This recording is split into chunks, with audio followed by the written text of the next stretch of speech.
Alright class, in this video we want to introduce the law of sines.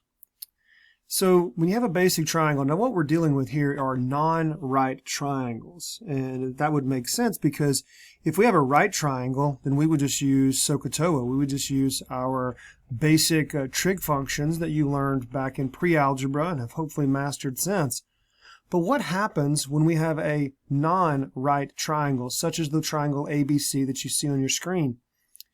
Well, just to make sure that we're all on the same page, anytime you see capital letters at the points, we would say that's angle A and angle B, angle C, and then the opposite side is the lowercase version of that letter. So this would be a lowercase c. The C's get a little tricky. You really just have to draw one smaller and one bigger. But the A and the B, as we move across, we have a lowercase a, and across from the B, a lowercase b. So the lowercase letters represent the side lengths. The capital letters represent the angles. And so here is the law of sines. We could say that the sine of A over A is equal to the sine of B over B. And both of those are all equal to the sine of C over C. And so it's not so much important whether the sine of B over B is here and the sine of A over is on the far side. That doesn't matter. What matters is that you take the sine of an angle and you divide it by its connected side length. So if you were to take the sine of A and divide it by B, that's no bueno. That's not going to work. We don't want to do that. So it's sine of A over A, sine of B over B, sine of C over C, and those are all equal to one another. That is the basic law of sines, and let's try to apply it. Let's look at an example here.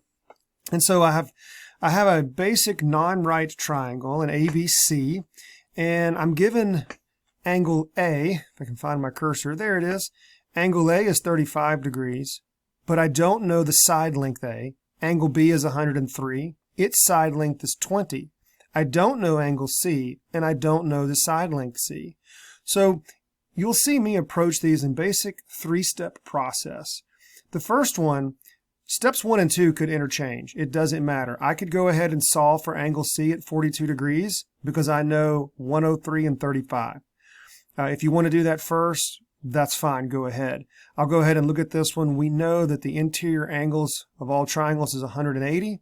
So I want to subtract 103 plus 35 from 180 and get 42. So now I do know angle C. Let's back up to step 1. I'm going to take the sine of 35 and divide by A. See, I don't know it. I know that here's the sine of 35, so I have to divide by its connected side length. And I'm going to set that equal to the sine of 103 divided by 20. Now, yes, you could have done this step on the left-hand side of the equal sign. That's perfectly fine. It would not matter.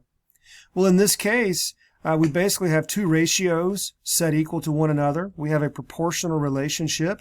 Let's just cross multiply. So 20 sine 35 is equal to A sine 103. Divide both sides by sine 103, and you get approximately 11.8. Now, my recommendation on your calculator is to type in 20 sine 35, hit execute. The very next button you hit is the division bar, because that will pull down the full answer that your calculator has given you, and then you would just say divide, and it pulls up the answer, sine 103, execute again, and that would give you the 11.8. So now we know angle C. We know the side length of 11.8 for A. The only thing missing is the side length C.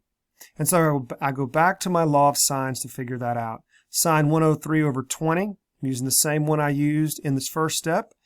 I'm going to set that equal to the sine of 42 over C. I took the 42 from angle C, right here.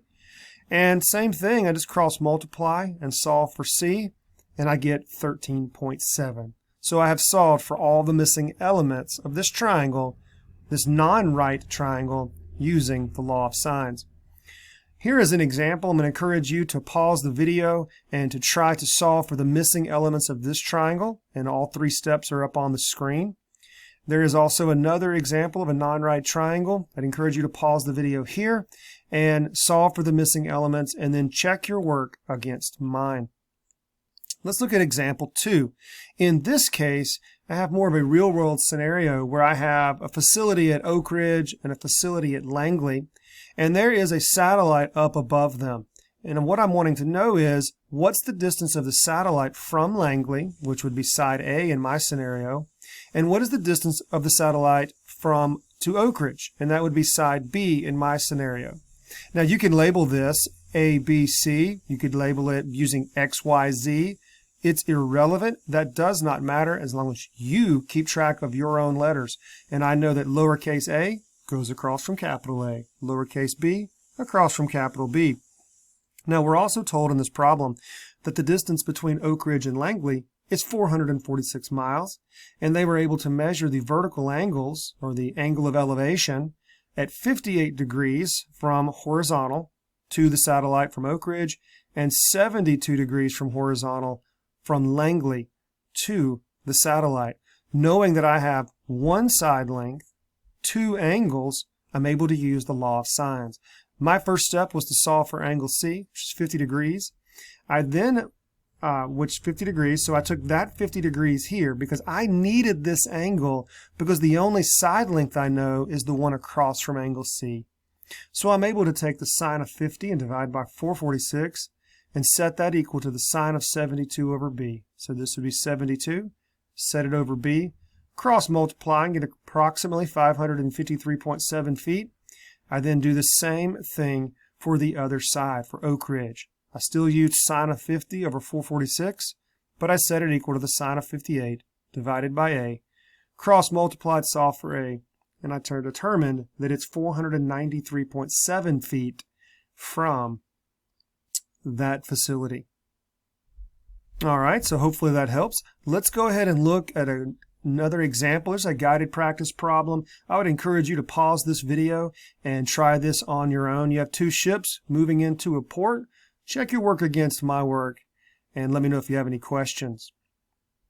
Let's look at example 3. As you can imagine, being in pre-calculus now for a while, that nothing's always as easy as it seems. And so sometimes we're going to run into some issues. Well, in this case, example 3, we're going to look at the ambiguous case. Now, this triangle actually works out fairly well. Here we're giving 3 elements of a triangle. A is 15, C is 12, and A is 94.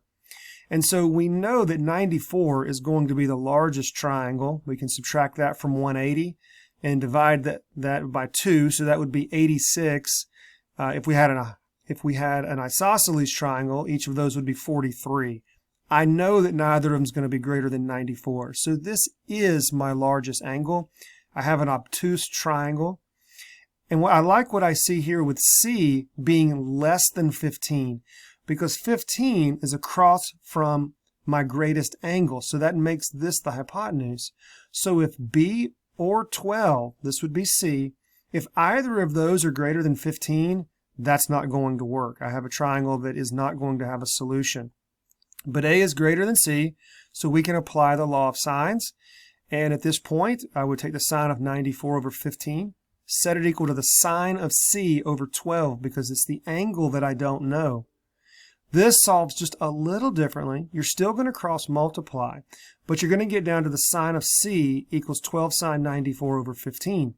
Take the inverse sine of both sides, and you will get C is approximately 52.9 degrees. Just use 53. You'll see here in my work in step number 2, I added 53 degrees to 94, subtracted that from 180 and got 33. So whenever you're dealing with degrees in my class, you can round those to the nearest whole degree. All right, then I go to step 3 and I just use my law of sines again, but I use my new angle and I'm able to solve for B and get approximately 8.2. So I was able to solve for the remaining 3 elements. All right, guys, so let's continue with this ambiguous case. This problem is going to be a little bit different.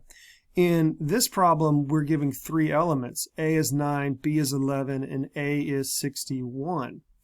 All right, so we can see that angle A is acute, but we also see that A is less than B because we know that 9 is less than 11. So we don't really have enough there to prove. We need to check something else. And so what we want to do is find H. This drawing is a pretty standard drawing that I use when I'm trying to solve these types of problems. And the letters can vary, but I've kept A here because A is the angle that I know. And I've drawn it as an acute, all right? And I know across from A is 9. And so I use C at the top because I'm not given anything about C. So just let C kind of drift off up here to the top. And you can see how I've left this triangle open because I really don't know what's going on with how does this side length A compare to the height of the triangle. And so B, I put B somewhere out here. That's my question mark. Like B is floating out here. I really don't know where to draw it. But I know that the side length opposite angle B is 11. And that's all I need, because now I can go back to my basic trig functions and say that, well, the sine of 61 is the opposite over hypotenuse, or the sine of 61 equals h over 11. And when you solve for h, you find out that the height of the triangle is 9.6. So that means that A is less than the height of the triangle. No triangle exists. Now think about that. That means this line right here, now clearly this is not drawn to scale and it doesn't have to be, but that is 9.6. That means that this leg is going to be shorter here. Okay, so if I've created a 61-degree angle there, okay, then they're not going to connect. There's going to be an open aspect, an open corner, if you will, of this triangle. Let's look at a couple of example problems. I would encourage you to pause the video. And you can see how I've had to change some letters on this one, but pause the video and work through it, and just let me know if you have any questions. Also, example 3b, I've given you another example here to work through. As you can tell, this one does have a solution, and in this case, A is going to end up equaling H, but I encourage you to walk through that process. All right, class, one more example for the law of sines. This continues on with the ambiguous case, but in this case, we have a scenario where A is going to be greater than H, which actually could result in two different triangles. I want you to picture this. If this is side A, or angle A, then the 25 is side length A, which they did give us here. But once I solve for H, I'm able to see that H is going to be less than that. So in this case, if I were to actually use my trig functions, that would be the sine of 43 equals h over 28. And once you solve for h, the height is approximately 19.1. So side length A is longer. And I'm hoping that you can see this green line kind of swinging, all right, from the pivot point C. And so it could cross here, or it could come over here and swing and cross here. So there's two possible solutions. For number one here, let's just say that angle B is acute, all right? Let's see that angle B is acute, and so what we're dealing with here is this longer triangle, all right? So sine of 43 over 25 equal to the sine of B over 28, and I'm able to solve that angle B is approximately 50 degrees. I can add that to 43, subtract from 180, and in that case, angle C is going to be 87 degrees, all right? So we have this larger triangle here, 87 degrees. Go back to the law of sines. This is more of the same, and you end up with 36.6 degrees. Sorry, this is cutting off on the screen just a little bit below, but I think you can take care of that math. But what about problem number 2, or triangle number 2? What if angle B is obtuse? And now we can go over here and look at B prime, and we have an obtuse angle B forming right in the middle. Okay, so this one is a little bit simpler. We know that we can take 43 plus 130. Now, where did we get that? Now, this is going to form right here. This is going to form an isosceles triangle. So if angle B is 50, that means that this side here, this inside, is also 50. Well, that creates a supplementary situation, so this far side is 130. All right, so that leaves angle C at just 7 degrees. Use your law of sines to get side length C at 4.5. I want to encourage you to look at 4A. You notice I've corrected my drawing. I would encourage you to work through this and can check it against my work. This would be working with the second triangle. And you could also look at 4B. And here is the second triangle. About to run out of time.